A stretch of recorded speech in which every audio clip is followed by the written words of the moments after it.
So do you remember a few weeks ago when I said that if you weren't already watching Talking Smack, then you definitely needed to start?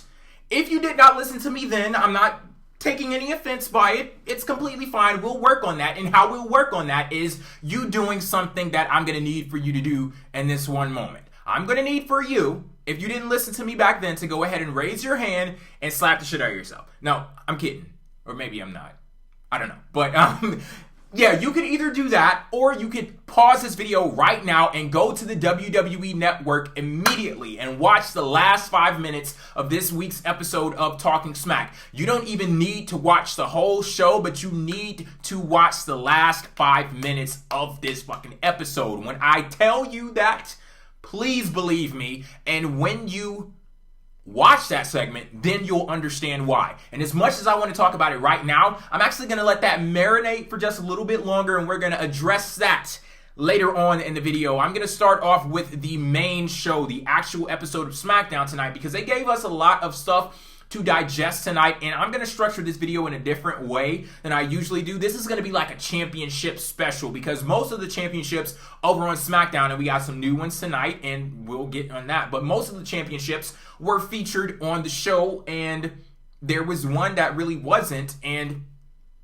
that'll come later on in the video, but we're going to start off with the WWE Championship. And as you guys can notice, I've upgraded it back to the WWE Championship. It went from Super Intercontinental title to Super Duper IC title, and now it is back to being the WWE Championship for one reason and one reason alone, and that is AJ motherfucking Styles. Him coming off of that huge win at SummerSlam over John Cena and immediately inserting himself in the WWE Championship picture, that is of the utmost importance, because you're taking advantage of all of that momentum. You're harnessing that moment and immediately injecting it into the WWE Championship feud. And it's important to do things like that because they're sending the message to the fans that wins matter. When you make big moments in the ring, we're going to do something with that and we're going to move you forward. And this actually shows upward mobility on the roster, and that's not something that you see really often. Just take a look at what happened with Sami Zayn. This guy beat Kevin Owens at a pay-per-view and then disappeared for a bit, then was in a random-ass tag team with Neville, and just because Finn Balor got injured, that's when he is mixing it up with the Universal Championship, but then he lost that match. But yeah, so that's just to show you guys the difference. Like, you get a big win and then insert yourself into the WWE Championship picture, and all of that new overness that was created, it goes towards that title, and that is so friggin' important. And AJ Styles, I'm so glad to see him in the title picture right now, because I look over the main roster, and when that guy is on, he is fucking on. Like, that is the most complete wrestler on the roster, on the main roster in WWE. So I'm glad to see him getting a shot for the championship. Now, it was interesting the way that they structured the build for this eventual WWE Championship match that's going to take place at Backlash, because AJ Styles comes out and Dolph Ziggler attacks him. And that was, I really love that moment, because Dolph Ziggler, it shows that he's conscious of what's going on within that fictional universe of WWE. And he's putting the pieces together in his mind, and he's like, AJ Styles just got a big win over John Cena. Like, everything that I basically just explained, the character of Dolph Ziggler understands that. He understands that getting a win over John Cena means that AJ Styles is #1 contender to the championship automatically. And with him being #1 contender to the championship, that means that he took the spot that was previously occupied by Dolph Ziggler. So what Dolph Ziggler does is he gives a preemptive strike, and he's saying, nah, hold the fuck on, dude. Like, it ain't over until I say it's over, or until your ass is laying on the mat for the 1, 2, 3. That's when it's really over. But I digress. But as far as Dolph Ziggler is concerned, in his head, he's like, I'm going to deliver this preemptive strike, and I'm going to make sure my opinion is heard. And he actually ended up getting a chance to insert himself into the championship match that's going to take place at Backlash. But I loved Daniel Bryan saying that no matter what happened, AJ Styles has already earned his shot at the championship. And then Ziggler's whole place in this, it's funny because he's like, I couldn't win my match at SummerSlam, so I'm gonna resort to attacking the guy who could. And He is a disgruntled and uppity jobber who can't accept the fact that he's mediocre. And I fucking love it. I really do. I really like this character of Dolph Ziggler. And no matter what that match was at SummerSlam, I've already talked about how I didn't really like the match. I stand by this story that is being told by Dolph Ziggler. I stand fucking tall on this story because it's authentic and it's being told with integrity. They're not doing this flip of the switch where all of a sudden Dolph Ziggler has been magically transformed. They are acknowledging who he is and they're letting him live out his time as a loser, as being mediocre, and it could lead to him being something more down the line. Like, I've heard a lot of talk, even with Evan on PWF Empire Live, talking about a redemption story. Like, if they wanted to tell a redemption story for Dolph Ziggler, it should have been done this way and that way. I don't necessarily think this is a redemption story. It's not at all, because they've done nothing but tell us how much of a loser Dolph Ziggler is, and then went out there and proved it. And I like that. It may sound weird, like me explaining it. Maybe you guys don't get it. Maybe it's just me. Like I've said, when it comes to storytelling and character development, I am on a fucking island by myself. Maybe you don't understand, but I, for one, really appreciate what they're doing with Dolph Ziggler. So, great success with the WWE Championship picture.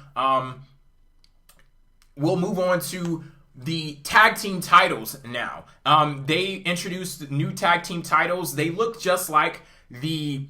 or they're designed like the tag team titles over on Raw, but instead of looking like a penny, I guess they look like nickels now, or maybe dimes, because I think dimes are a little shinier than nickel. I'll say dimes, yeah. They look like dimes, and the straps are like a navy blue type. They remind me of my fucking uniform pants back when I was in school, but that's another point. I was going to say that's another point for another day, but when the fuck, like, what day would I need to talk about my uniform pants in school? I don't know, but I digress. Anyway, they started a tournament for the tag team championship over on SmackDown, and that's going to end at the Backlash with them crowning the champions. I really like what they did tonight, and what I saw from the team of Breezango, they looked more legit in that loss than I've ever seen them look before in WWE, and their entire tenure as a tag team in WWE. And that goes to show that you can get some development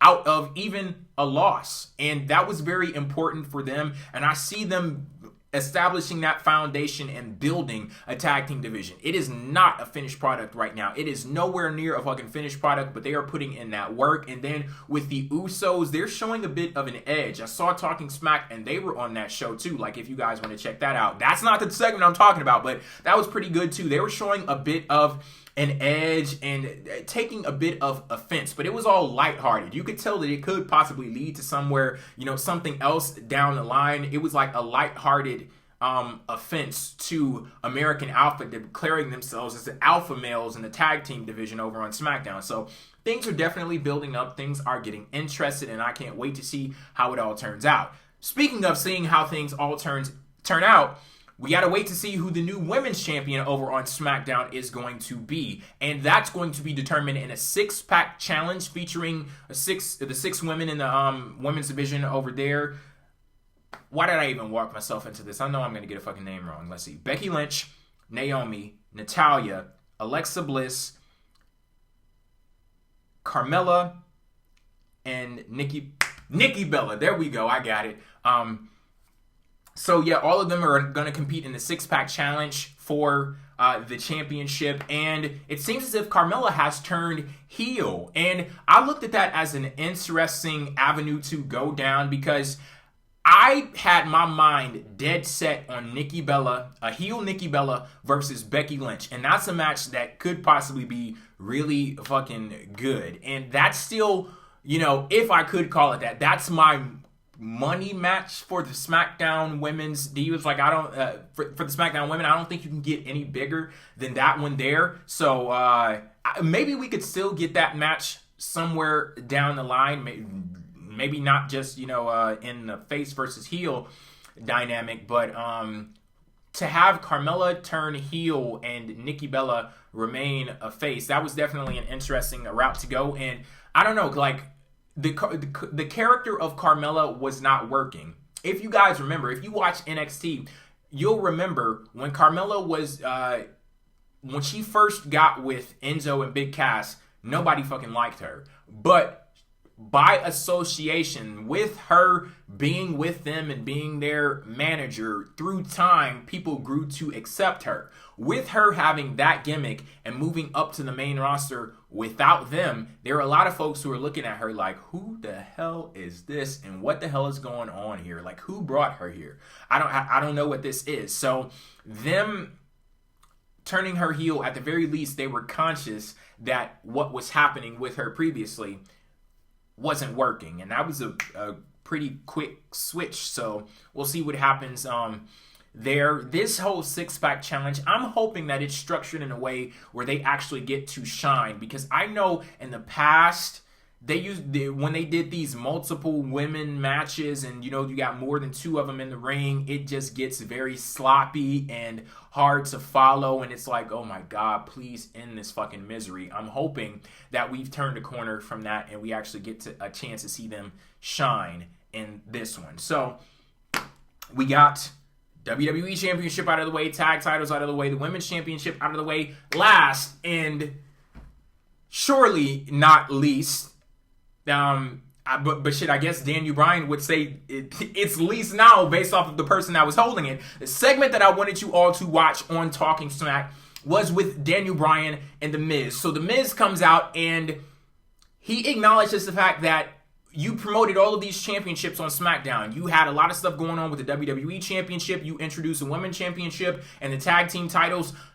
Not a peep from the Intercontinental Champion, and Bryan outright said he does not respect The Miz because he doesn't like the way that he wrestles in the ring. And there's like this stigma that's attached to a quote-unquote soft WWE style, and Bryan said that The Miz will be the poster boy for that soft WWE style. And he was talking about how that's what he was thinking when he was on the indies. Like, if I had to create this wrestler who epitomized a soft WWE style while I was on the indies, I would say that it was The Miz. And when I tell you The Miz went the fuck off, my God, the passion in his voice, you could see like tears welling up in his eyes because he was talking with so much passion. And he went off, and Bryan had ended up calling him a coward, saying he wrestled like a coward. And Miz was like, oh, really? I'm the coward? But you're the guy who lied to all of these people talking about you were going to be back and you were going to win this championship, and you were nowhere to be seen. You ended up getting injured. And he was like, the reason why I wrestle the style that I wrestle is because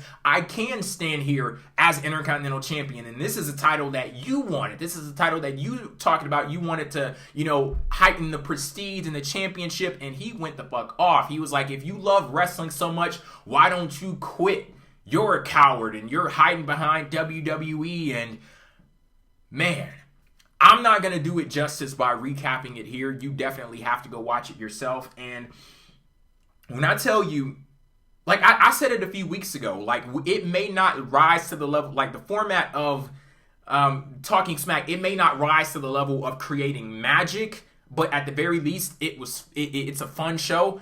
This was fucking magic.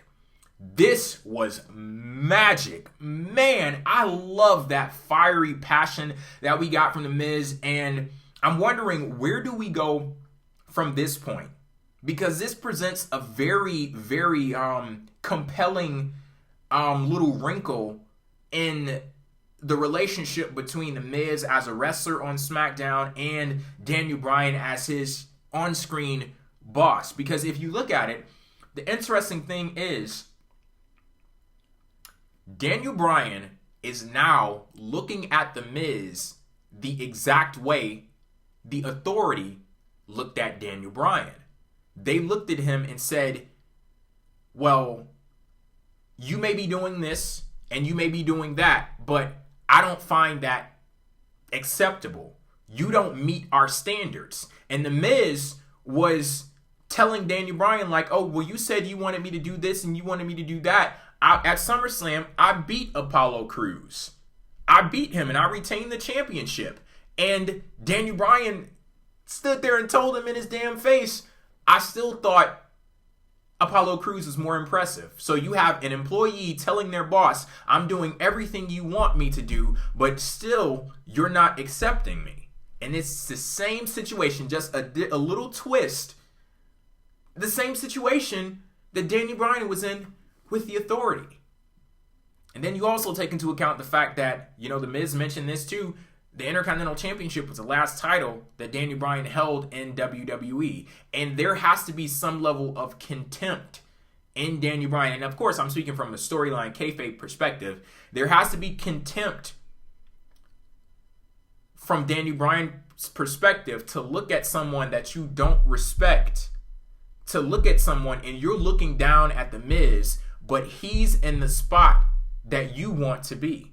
You want to be the Intercontinental Champion. You want to be the one that brings this title to heights that it's never seen before. And you don't have the opportunity to do that, but he does. You don't even have the opportunity to wrestle anymore, but a person that you think is a coward does. He has that opportunity every single week, and that has to eat away at him. And yeah, he's taking it out on the Miz by not putting them on the show. And once again, I will repeat, I'm viewing this from a storyline perspective. You guys know I'm a story guy. And with this story, my God, I loved it. When I tell you I marked out for this, like you guys didn't get a chance to see it, but I marked the hell out for a lot of the stuff that happened at TakeOver. This was right up there. Holy shit, what magic this was. They need to air this thing in its entirety on SmackDown. It was just a 5-minute clip, but they need to show this entire segment, every single fucking segment, because we need to incorporate this in the, universe of WWE that millions of people watch. Because I know I'm sitting here talking about, you guys need to watch it. I know millions of people aren't going to watch this. The only way that can happen is if they watch it on the WWE Network, and you really need to go out of your way to see this. You really do. Man. I hate, and I don't know if you guys have noticed this with the last few videos that I've done, but I hate like this end wrap up, because too many people focus on, saying, the show is good, the show is bad, and, stuff like that, like just throwing adjectives on stuff. As you can probably tell, I like to swim on the deep end of the pool. I like to examine and explore storylines and different narratives and shit like that, but I guess I have to give props to the overall production on SmackDown tonight and say that this was a fucking awesome show. And I'm not saying awesome because everything on the show was balls to the wall, but I could see the work being put in to build up those divisions, and this is what definitely needs to happen. It really, really does. And this was a wonderful step, a huge, giant step in the right direction for the Blue brand, and this was time well spent watching SmackDown and talking Smack this week. If you want my thoughts on Raw, I didn't upload a video last night talking about Raw. Tune in to PWF Empire Live Wednesdays 9 p.m. Eastern. And until then, I'll catch you later. Peace.